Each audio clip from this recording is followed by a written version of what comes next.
Hello guys, स्वागत है आपका invincible iron man another Tony Stark innovation के तीसरे एपिसोड में।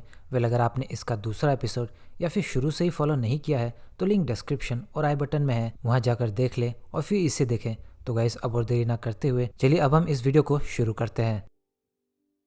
वो अटैकर्स अब आयरन मैन पर टूट पड़ते हैं और गिरते पड़ते और बचते हुए आयरन मैन, ये क्या था फ्राइडे। फ्राइडे बोलती है निंजास, वो भी कोई ऐसे वैसे नहीं बल्कि बहुत ही एडवांस, जहाँ कोई फिंगरप्रिंट्स नहीं, कोई सुराग नहीं, और इनके स्वॉर्ड्स की टेक्नोलॉजी मैं आइडेंटिफाई नहीं कर पा रही किसी भी इंटरपोल या शील्ड तक से, जब तक कि आप इनके चेहरे ना दिखा दे मुझे या बातों की जाल से इनकी वॉइस सुना दे। आयरन मैन बोलता है ये तो मूनलाइट वाली निंजा फाइट पार्टी है और रिपल्सर ब्लास्ट करता है, मगर वो निंजास अपने स्वॉर्ड से उसे डिफ्लेक्ट कर देते हैं और धूम, एक जोरदार ब्लास्ट। आयरन मैन किसी तरह बचता ही है कि एक और हिट आता है। आयरन मैन किसी तरह डॉज उसे भी करता है, मगर इस बार इन मल्टीपल हिट्स ने आयरन मैन को चोट दे ही दी थी। फ्राइडे कहती है सॉरी सर, ये मैं दोबारा नहीं होने दूंगी, लेकिन वो निंजास अब आयरन मैन के ऊपर हेड अटैक करने लगते हैं। आयरन मैन कहता है शायद आज ये मेरी गर्दन उड़ा के ही मारेंगे, और फाइट बैक करके एक स्वॉर्ड ले लेता है। अब टाइम है पार्टी का, और अपनी एनर्जी स्वॉर्ड के थ्रू रिलीज करता है। वो निंजास काफ़ी दूर जा गिरते हैं, मगर वापस आना नहीं रुकते। मगर अब आयरन मैन का सूट रिबूट हो चुका था और अब वो एक एक करके सभी को खलास कर देता है। बुरा मत मानना बायोटेक निंजास, ये सूट में हीरोगिरी एक्चुअली मेरा स्टाइल है। और वो उनका स्कैन लेने लगता है। फ्राइडे कहती है वो दुखी है क्योंकि वो फेल हो चुके हैं, मगर सर मुझे एनर्जी फ्लक्चुएशंस नज़र आ रही है, और सभी निंजास ब्लास्ट हो जाते हैं। तभी वहाँ पुलिस आती है और एक बोलता है तुमने उसे मार दिया। दूसरा पुलिस वाला बोलता है नहीं, ये आयरन मैन है, ये सब वो नहीं करता। आयरन मैन बोलता है हाँ बिल्कुल, वेल उन्होंने खुद को ही ब्लास्ट कर लिया है। पुलिस वाला बोलता है सुनो, मुझे तुमसे एक रिपोर्ट फाइल की ज़रूरत होगी। आयरन मैन फ्लाई करते हुए ऑलरेडी तुम्हारे ईमेल में है ऑफिसर रायन, और अपने लैब में वापस आकर Tony biohack ninjas, madam Musk और डूम के बारे में सोचता हुआ पूछता है हे फ्राइडे, डूम की कोई खबर है? फ्राइडे कहती है नहीं सर, मगर टोक्यो स्टार्क टावर में घुसपैठ हुई है। टोनी बोलता है और इसमें मेरी पूरी सिक्योरिटी की धज्जियां उड़ गई है। फ्राइडे मैं चाहता हूँ पूरा टावर छान करो, सारी चीज़ों की लिस्ट चेक करो, मैं पता नहीं लगा पा रहा मैडम मस्क कहाँ है। फ्राइडे बोलती है पता नहीं, मगर सर 45 मिनट्स में आपको सेंट जूड्स जाना है। टोनी बोलता है कैंसिल करो डॉक्टर की अपॉइंटमेंट को। फ्राइडे कहती है सर ये बीमार बच्चों का विजिट है और आपने कैंसिल से मना किया था, और टोनी की होलोग्राम से पुरानी रिकॉर्डिंग दिखाती है। सुनो टोनी, एवेंजर्स और दुनिया बचाने के चक्कर में तुम पहले ही 3 बार कैंसिल कर चुके हो, अब नहीं। भले ही थैनोस पेपर से शादी करने लगे या Scarlet Witch no more Tony बोल दे, मगर ये विजिट कैंसिल नहीं होगी। टोनी रिकॉर्डिंग सुन के अच्छा ठीक है नहीं होगी, और फाइनली पहुंच जाता है। वहाँ की सिस्टर इंट्रोड्यूस करती है स्वागत करो बच्चों, invincible iron man Tony Stark का। तभी एक बच्चा बोलता है ये सब ठीक है, मगर वो कहाँ है? टोनी पूछता है क्या चीज़ बच्चे? वो बच्चा कहता है तुम्हारा सूट। टोनी कहता है वो तो मैं नहीं लाया, उसे धोने के लिए रखा है। बच्चा कहता है ओ ये बकवास है, मगर तभी दरवाज़ा खुलता है और ढेरों सूट्स बाहर आते हैं। बच्चे अब खुश थे। टोनी पूछता है क्या तुम यूज़ करना चाहोगे? वो बच्चा बोलता है लेकिन मेरी हाइट सूट के मुकाबले काफ़ी छोटी है। टोनी बोलता है रिकॉन्फिगर, और सूट उस बच्चे के साइज़ का हो जाता है। तभी फ्राइडे को आवाज़ लगाता है फ्राइडे। फ्राइडे बोलती है नहीं सर, कोई मैडम मस्क या बायोटेक निंजास नहीं, यहाँ तक डॉक्टर स्ट्रेंज की भी कोई खबर नहीं। मगर तभी चिप्स खाता हुआ डॉक्टर डूम वहाँ पहुँचता है। टोनी बोलता है ये कोई मजाक है क्या, तुम अभी यहाँ? डूम बोलता है मैं वेट करता हूँ। टोनी उसे छत पर आने को कहता है। डूम बोलता है तुम इन बच्चों को ठीक क्यों नहीं करते? भले ही तुम रोबोटिक साइंटिस्ट हो। वहीं शिकागो के एक क्लब में डीजे सभी का वेलकम करता है और कहता है सबसे बढ़िया हॉटेस्ट क्लब में आपका स्वागत है, और आज आपके होस्ट हैं सबसे बेहतरीन, सुंदर, सुशील मिस मेरी जेन वाटसन। एमजे कहती है सभी का शुक्रिया आने को और मेरे इस सपने को पूरा करने को। और आप में से कई लोग जानते हैं कि मेरा न्यूयॉर्क वाला क्लब तबाह हो गया क्योंकि वहाँ सुपर हीरो और विलन्स थे, मगर यहाँ आप सभी का स्वागत है जहाँ कोई एवेंजर्स, एक्समैन या डॉक्टर डूम मौजूद नहीं। तभी वहाँ क्लब में कोई आता है एक आदमी के लिए, और वो बोलता है देखो ये है विटनी फ्रॉस्ट मैडम मस्क, जो बंदूक दिखाकर सोचती है कि जो मन में आएगा वो करवा लेगी। विटनी कहती है ना, अब मैं बंदूक के ऊपर आ चुकी हूँ, और एक खतरनाक ब्लास्ट। एमजे परेशान थी, अरे दोबारा नहीं, मगर वहाँ डॉक्टर डूम और आयरन मैन थे।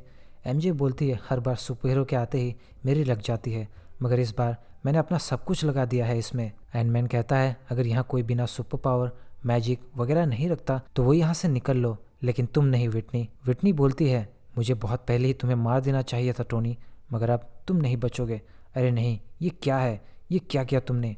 आयरन मैन कहता है मैंने एक 0 पॉइंट एनर्जी बबल बनाया है और डूम मेरी हेल्प कर रहा है अपने मिस्टिकल फोर्स फील्ड से। विटनी बोलती है मैं तुम दोनों को ही मार दूंगी। आयरन मैन देखता है विटनी धीरे धीरे उनके डिफेंस से फ्री हो रही थी और डूम से पूछता है, क्या तुम कुछ और कर सकते हो डूम, जवाब दो। फ्राइडे कहती है, सर शायद उसने अपने मिस्टिकल पावर्स से डॉक्टर डूम को अपने कब्जे में ले लिया है, और जोरदार एनर्जी रिलीज करती है और धमाका काफ़ी था डूम, आयरन मैन और एमजे तक को काफ़ी दूर फेंकने को। विटनी बोलती है, अपना आर्मर उतारो टोनी, मैं तुम्हारी शक्ल देखना चाहती हूँ तुम्हें मारते वक्त। आयरन मैन बोलता है, इसे रोक दो विटनी, ह्यूमन बॉडी इतनी पावर्स की आदत नहीं रख। विटनी टोनी का गला पकड़कर, तुम सही हो, तभी तुम आज यहाँ पड़े हो, और तुमने तो कुछ पलों पहले कहा था कि तुम मुझे रोक पा रहे हो। एमजे पीछे से बोलती है, हे इधर देखो, और एक हिट विटनी फ्रॉस्ट को जो दूर जाके गिरती है, और अब डॉक्टर डूम रिकवरी कर चुका था और ज़बरदस्त ब्लास्ट करता है जिस कारण एमजे गिरने लगती है, मगर आयरन मैन उसे बचा लेता है। थैंक यू एमजे, तुमने मेरी जान बचाई। एमजे बोलती है, दफ़ा हो जाओ, तुमने मेरा क्लब बर्बाद कर दिया, और वहाँ से निकल लेती है। दूसरी तरफ अब विटनी का मास्क उतरते ही आयरन मैन बोलता है, अरे नहीं, ये तुमने अपने साथ क्या किया। फ्राइडे बोलती है, ये कोई डीमन का कब्जा है। डूम बोलता है, स्टार्क अभी करो, और अपने सूट को पार्टिकल्स के फॉर्म में विटनी की ओर भेज देता है टोनी, और विटनी को पहना देता है और पूछता है, डूम तुम क्या करने की सोच रहे हो। डूम बोलता है, उस डीमन को बाहर निकालना होगा, तुम आर्मर को कंट्रोल करना, जरा से भी भूल नहीं, क्या तुम तैयार हो। टोनी कहता है नहीं। डूम गिनती करता है 1 2 3 और अपना स्पेल विटनी के ऊपर लगाता है, वहाँ चले जाओ डीमन जहाँ से आए थे, और बूम, एक और ब्लास्ट जो काफ़ी बड़ा था। डॉक्टर डूम हवा में था, मगर गिरते बचते हुए आर्मर पर से कंट्रोल मत खोना टोनी। टोनी बोलता है, हाँ मैं लगा हुआ हूँ, मगर ये एनर्जी बहुत स्ट्रांग है। फ्रेड जल्दी डॉक्टर स्ट्रेंज को कनेक्ट करो। मगर विटनी बहुत स्ट्रांग थी जो अब उठने की कोशिश करती है। डूम बोलता है, अपने रिपल्सर से उसे नीचे ही रखो टोनी, और डूम अब दोबारा से कोशिश के लिए जाता है। डीमन बाहर निकलो, और इस बार और भी बड़ी एनर्जी की ब्लास्ट होती है जो दूर से एमजे को दिखने लगती है। टोनी उठकर बोलता है, स्कैन करो फ्राइडे। फ्राइडे बोलती है, सब नॉर्मल लग रहा है सर। वो सांस ले रही है, और टोनी पीछे देखता है डॉक्टर स्ट्रेंज वहाँ था। डॉक्टर स्ट्रेंज बोलता है, तुम काफ़ी लकी हो टोनी कि ऐसे एंटर हो रहे डीमन को रोक पाए।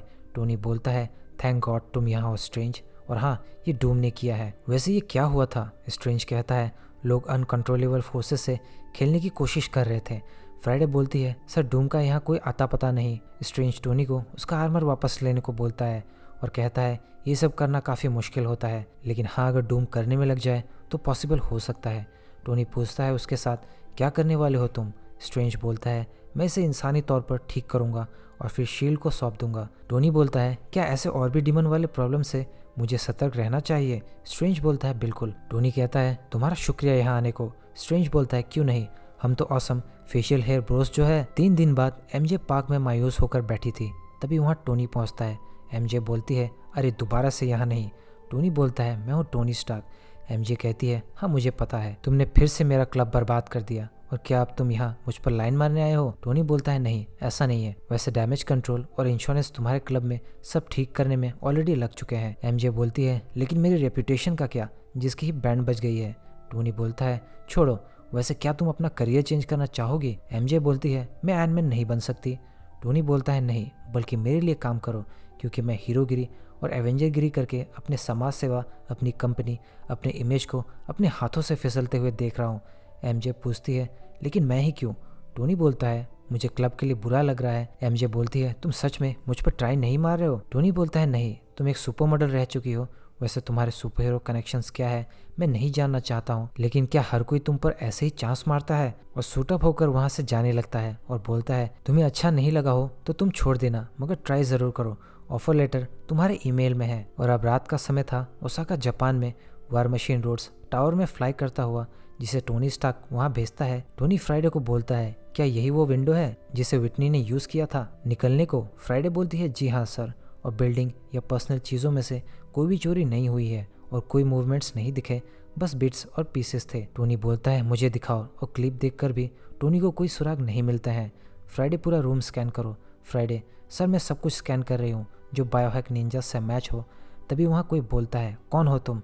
रोडी अटैक मोड में, मैं हूँ जेम्स रोड्स, यूएस मरीन से, और वो बस एक काम वाली बाई थी जो डर के मारे पानी का कप वार मशीन के ऊपर दे मारती है। टोनी पूछता है, क्या हुआ रोडी। रोडी बोलता है, तुम्हारे कारण मैंने एक हेल्प स्टाफ को डरा दिया, यहाँ तुम्हें होना चाहिए था टोनी।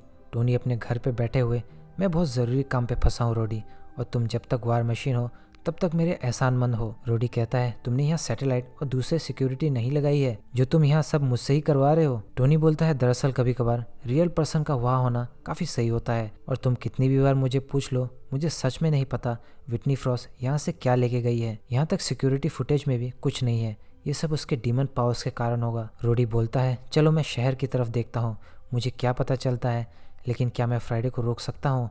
टोनी कहता है बिल्कुल, वो सेम टाइम पर तुम्हारे और मेरे साथ हो सकती है। चलो अब मुझे कुछ काम है। रोडी फ्लाई करके निकलता है और बोलता है कैसा काम, तुम ज़रूर किसी के साथ हो टोनी। और हाँ टोनी, डॉक्टर अमारा पेरेरा के साथ था। अमारा पूछती है क्या ये कोई तुम्हारा सुपर हीरो दोस्त था। टोनी बोलता है हाँ, सबसे बेस्ट वाला, जेम्स रोड्स। वैसे क्या हम डिनर पर चले, मुझे एक बढ़िया जगह मालूम है। और दोनों एक रेस्टोरेंट में थे। देखा, ये सबसे बढ़िया वेफल पाई जाने वाली जगह है। अमारा पूछती है और तुम्हारा काम कैसा चल रहा है। टोनी बोलता है ओ मेरी लगी पड़ी है, तुम अपना बताओ। अमारा बोलती है हम अल्जीमर डिजीज़ के सिम्टम्स को रिवर्स करने में लगे हैं। तभी वहाँ डॉक्टर डूम आता है, तुम्हें ह्यूमन बॉडी पर भी टेस्टिंग करनी चाहिए। अमारा बोलती है ये कौन है। टोनी स्टार्क गुस्से में विक्टर वॉन डूम, और बोलता है डूम तुम यहाँ से निकल लो। डूम कहता है चलो टोनी, अपना खाना ख़त्म करो और बैठ जाओ। अमारा बोलती है तो तुम वही मांस वाले डूम हो। डूम बोलता है तो क्या मेरी कोई फ्रेंचाइजी है, मैं अकेला और एकलौता वही हूँ, डॉक्टर डूम। वहीं ओसाका जापान में रोडी एक क्लब का दरवाज़ा नॉक करता है। गार्ड कहता है कोई मुसीबत खड़ी मत करना, और रोडी उसे पैसे देकर अंदर जाता है। जहाँ बॉक्सिंग हो रही थी तो एक तरफ लोग जुआ खेलते हैं। तभी कोई बोलता है कर्नल रोड्स तुम्हें यहाँ नहीं होना चाहिए था, और आर्मर कहाँ है तुम्हारा। रोडी देखता है ये तो युकोई है, और बोलता है नहीं मैं अकेला हूँ, कोई यूएस आर्मी, कोई एवेंजर्स नहीं। वैसे बायोटेक निंजास के बारे में बताओ। युकियो कहती है अगर बताया तो मेरे बिजनेस के लिए ठीक नहीं होगा। रोड्स बोलता है नहीं बताया तो 100-200 एवेंजर यहाँ आएंगे और फिर तुम खुद देखना। युकियो बोलती है ठीक है, पर यहाँ नहीं। रोडी कहता है तो कौन है यहाँ पर। युकियो बोलती है वो लंबा चौड़ा इंसान वहाँ पर। रोडी उस बंदे को देखकर क्या ये इनह्यूमन है या म्यूटेंट। वही रेस्टोरेंट पर हमारा पूछती है टोनी को कि डूम को यहाँ पर क्या चाहिए। डूम बोलता है कुछ नहीं, बस यकीन दिलाना चाहता हूँ तुम्हारे नए बॉयफ्रेंड को कि मैं अब बदल चुका हूँ। मगर तभी विंडो के बाहर आयरन का सुर रेडी था। डूम बोलता है कम ऑन टोनी, तुम पहले ही मुझ पर अटैक करके फेल हो चुके हो। हमारा पूछती है टोनी क्या तुमने कोई बाहरी दुनिया वाली प्रॉब्लम देखी। डूम कहता है बिल्कुल, टोनी और मैंने एक डीमन को हमारे डायमेंशन में आने से रोका है। टोनी कहता है काफी अच्छा होगा हमारा अगर तुम यहाँ से चली जाओ तो। डूम टोनी से पूछता है क्या सपने में कोई डीमन या कुछ हुआ है, क्योंकि ह्यूमन बॉडी तब बहुत कमजोर होती है। टोनी बोलता है नहीं ऐसा नहीं हुआ, और तुम कितनी भी अब अच्छी बनने की एक्टिंग करो मगर तुमने जो किया है कुछ नहीं बदलेगा, और अगली बार तुम ऐसे दोबारा मिलोगे तो मुझे फैसला वहीं करना होगा। डूम रिलैक्स करने को टोनी को कहता है मैं तो बस चेक कर रहा हूँ टोनी कि पिछले डीमन फाइट के बाद तुम ठीक तो हो। चलो and nice to meet you हमारा, और वहाँ से निकल लेता है। हमारा स्माइल करते हुए तो क्या मैंने अभी अभी डॉक्टर डूम और आयरन मैन के साथ ब्रेकफास्ट किया। ओसाका जापान में वो लंबा चौड़ा लौंडा क्लब से बाहर निकलता है अपनी दोस्तों के साथ एक फैंसी कार में, जहाँ की एक लड़की बोलती है मुझे बहुत भूख लगी है। और तभी वो लौंडा देखता है कि कुछ तो अजीब है, और वो वार मशीन रोडी था जो फ्लाई करके कार को ही हवा में ले जाता है और अचानक उसे छोड़ देता है, मगर गिरने से पहले ही कैच करके सेफली लैंडिंग करवाता है और बोलता है मेरे कुछ सवाल थे। मगर वो लौंडा दरवाज़ा खोलते ही गोलियों की बारिश कर देता है। रोडी बोलता है मैं ऐसा नहीं करता, और गोली सूट से रिफ्लेक्ट होकर उस लौंडे को ही लग जाती है। रोडी उसे खींचते हुए एक जगह टिका देता है। चलो टेक निंजास के बारे में बताओ।